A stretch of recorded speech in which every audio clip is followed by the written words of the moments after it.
বিরতির পর আবারও স্বাগত। আপনারা দেখছেন মাই টিভি সংবাদ। প্রবাসের আরো খবর। সংযুক্ত আরব আমিরাতের আবুধাবিতে জাতীয় কবি কাজী নজরুল ইসলামের 40তম মৃত্যুবার্ষিকী উপলক্ষে আলোচনা সভা ও কবিতা পাঠের আয়োজন করা হয়। অনুষ্ঠানে টেলিফোনে বক্তব্য রাখেন কবি নির্মলেন্দু গুল ও বাংলাদেশের জাতীয় কবিতা মঞ্চের কেন্দ্রীয় সভাপতি মাহমুদুল হাসান নিজামী।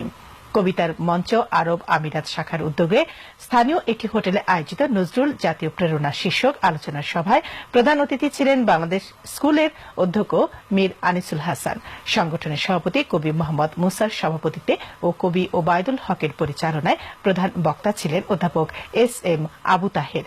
বিশেষ অতিথি ছিলেন আমিরাত প্রবাসী সাংবাদিক সমিতি প্রসাসের সাধারণ সম্পাদক ও মাই টিভির আমিরাত প্রতিনিধি সিরাজুল হক ও নুরুল আফসার তৈয়বী।